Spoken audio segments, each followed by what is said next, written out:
வணக்கம் நண்பா. ஸோ ஒரு சில நாட்களாக வீடியோஸ் வந்து ப்ராப்பராக இருந்திருக்காது ஓகேங்களா. ஸோ எதனால் அப்படின்னு கேட்டிங்கன்னா எக்ஸாம் வந்துச்சு, கொஞ்சம் டைட் ஆகி போச்சு. இன்னுமே எக்ஸாம் இருக்குது, பட் நான் மேனேஜ் பண்ணி டெய்லியும் வீடியோ போட ட்ரை பண்ணுறேன் ஓகேங்களா. அண்ட் கண்டிப்பாக வீடியோ வரும்னு நினைக்கிறேன். ஸோ இந்த வீடியோவில் எதெல்லாம் பார்க்க போகிறோமோ டிஸ்பிளேல பார்த்துட்டு இருப்பீங்க. அண்ட் எல்லாத்தையுமே டீட்டெயில்டாக பார்த்துடலாம். வீடியோ ஸ்கிப் பண்ணாமல் பாருங்கள். புதுசாக வந்து பார்க்குறீங்கன்னா சேனலை சப்ஸ்கிரைப் பண்ணிவிட்டு இந்த வீடியோக்கு ஒரு லைக் கொடுத்துக்கோங்க.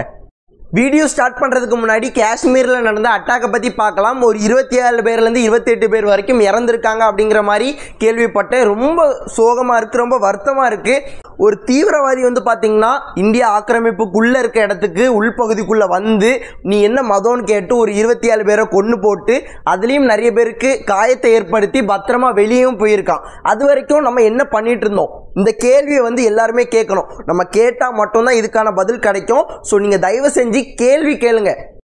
இன்னைக்கான வீடியோவில் ஃபர்ஸ்ட் அப்டேட்டாக பார்க்க போகிறது சென்னை ஐசிஎஃப் டீமை பற்றி. ஸோ ஏப்ரல் 24 இன்னைக்கு மணப்பாறையில் 2 லட்ச ரூபா ப்ரைஸில் ஒரு டோர்னமெண்ட் நடக்குது. அண்ட் இந்த ஒரு டோர்னமெண்ட்டில் ஐசிஎஃப் டீம் பார்ட்டிசிபேட் பண்ணுறாங்க அப்படிங்கிற மாதிரி இப்போதைக்கு அப்டேட்ஸ் வந்து கிடச்சிருக்கு. அண்ட் இந்த ஒரு டோர்னமெண்ட்டை நீங்கள் ஃப்ரீயாக யூடியூப்பில் எஸ்கே மீடியா அப்படிங்கிற யூடியூப் சேனலில் வந்து பார்க்கலாம். அந்த யூடியூப் சேனலோட லிங்கை கீழே டிஸ்கிரிப்ஷனில் கொடுக்குறேன், மறக்காமல் போய் செக் பண்ணி பார்த்துக்கோங்க. Jaipur Pink Panthers PKL season 12க்கு முன்னாடி அவங்களோட அசிஸ்டன்ட் கோச்சான சுரேஷ்குமார் வந்து பார்த்தீங்கன்னா ரிலீஸ் வந்து பண்ணியிருக்காங்க. இப்போ தமிழகத்தை சேர்ந்த சுரேஷ்குமார் ரிலீஸ் ஆனதுனால தமிழ் தலைவாஸ் டீம் அவங்களை எடுக்க வாய்ப்பு அதிகமாக இருக்கு இல்லையா அப்படிங்கிற மாதிரி நிறைய பேர் கேட்குறாங்க. வாய்ப்புகள் அதிகமாக இருக்குது ஓகேங்களா.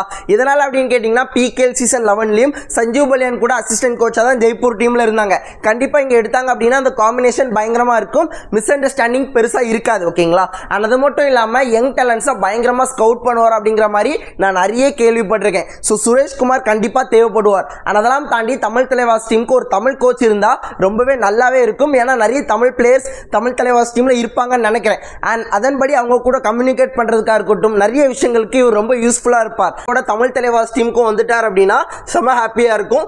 ஏன்னா ஜெய்ப்பூர் டீமுக்கு இதுக்கு முன்னாடி நிறைய யங் டேலண்ட்ஸ் வந்து ஐடென்டிஃபை பண்ணி கொடுத்துருக்காரு. ஸோ அந்த வகையில் தான் சொல்கிறேன், கண்டிப்பாக இவரோட அந்த ஒரு விஷயம் வந்து பார்த்தீங்கன்னா நம்ம டீமுக்கு பயங்கர ஹெல்ப்ஃபுல்லாக இருக்கும். கண்டிப்பாக இவரை சைன் பண்ணுங்க, அதுதான் எங்களோட ஆசை. PKL சீசன் 12 ஆக்ஷனோட அப்டேட் வந்து கிடைச்சிருக்கு. அதாவது எல்லா டீமோட ரீகேட்டகரேஷன் லிஸ்ட்டையும் இப்போதைக்கு கபடி 360 வந்து பார்த்தீங்கன்னா அனௌன்ஸ் வந்து பண்ணியிருக்காங்க. பொதுவாக இந்த ரீகேட்டகரேஷன் லிஸ்ட்டை வந்து பார்த்தீங்கன்னா ஆக்ஷன் நாள் நெருங்கும் போது தான் பண்ணுவாங்க. அண்ட் இப்போதைக்கு அவங்க வந்து பண்ணியிருக்காங்க. அப்படிங்கும்போது ஆக்ஷன் வந்து கூடிய சீக்கிரம் நடக்க போகுது. அண்ட் அநேகமாக IPL முடிஞ்ச உடனே ஆக்ஷனுக்கான அப்டேட்ஸ் வந்தாலும் ஆச்சரியப்படுறதுக்கு இல்லை. PKL சீசன் 12க்காக பிளேயர்ஸ்க்கான ரீகேட்டகரேஷன் லிஸ்ட்டை வந்து பார்த்தீங்கன்னா எல்லா டீமும் இப்போதைக்கு அஃபிஷியலாக அனௌன்ஸ் பண்ணியிருக்காங்க ஓகேங்களா. அண்ட் லாஸ்ட் சீசன் பிளேயர்ஸ் எந்த மாதிரி பர்ஃபார்மன்ஸஸ் கொடுத்துருக்காங்களோ அதுக்கேற்ற மாதிரி எல்லா பிளேயரையும் ஒவ்வொரு கேட்டகரியில் வந்து அரேஞ்ச் வந்து பண்ணியிருக்காங்க. அண்ட் இந்த வீடியோவில் தமிழ் தலைவாஸ் டீமை மட்டும் பற்றி தான் பேச போகிறோம். மற்ற டீமை பற்றி பேசணும் அப்படின்னு நினச்சிங்கன்னா மறக்காமல் கமெண்டில் கேளுங்க, கண்டிப்பாக பண்ணிடலாம். இல்லை ப்ரோ எனக்கு உடனே எல்லா டீமை பற்றியும் தெரியணும் அப்படின்னு நினச்சிங்கன்னா என்னோட இன்ஸ்டாகிராம் சேனலில் வந்து அப்டேட் பண்ணியிருக்கேன், மறக்காமல் போய் பண்ணி பார்த்துக்கோங்க.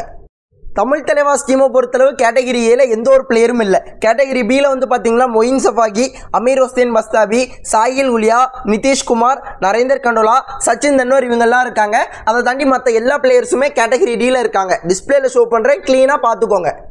எனக்கு என்னமோ கேட்டகிரி ஏல நிதிஷ்குமார் போயிருக்கணும் அப்படிங்கிறது என்னோட ஒப்பீனியன். ஏன்னா அந்த மாதிரி அவர் வந்து எஃபர்ட்ஸ் போட்டு பாயிண்ட்ஸ் வந்து எடுத்திருக்காரு. மொயின் சஃபாகியாவது பாதி ஹாஃப்க்கு அப்புறம், அதாவது ஒரு ஹாஃப் சீசன் முடிஞ்ச அப்புறம் தான் வந்து நல்ல பர்ஃபார்மன்ஸஸ் கொடுத்து இண்டிவிஜுவலாக தெரிஞ்சார். பட் நிதிஷ் வந்து பார்த்தீங்கன்னா ஸ்டார்டிங்லேயே ஒரு என்ன சொல்கிறது, ஒரு அண்டர் ரேட்டட் பிளேயராக இருந்திருக்காரு. இன் பொசிஷன்லேருந்து நிறைய டேக்கிள்ஸ் பண்ணி முக்கியமான புள்ளிகள் எடுத்து கொடுத்துருக்காரு. ஒரு கட்டத்துக்கு அப்புறம் சாஹில் குலியாவே ரீப்ளேஸ் பண்ணி அந்த லெஃப்ட் கார்னர் பொசிஷனை எடுத்து அதிக டேக்கிள் பாயிண்ட் எடுத்ததில் வந்து பார்த்தீங்கன்னா 3வது 4வது இடத்துல லாஸ்ட் சீசன் முடிச்சிருந்தாரு. இந்த அளவுக்கு பர்ஃபார்மன்ஸஸ் கொடுத்திருக்காரு. ஸோ கண்டிப்பாக கேட்டகிரி ஏல போட்டிருக்கலாம் அப்படிங்கிறது என்னோட ஒப்பீனியன்.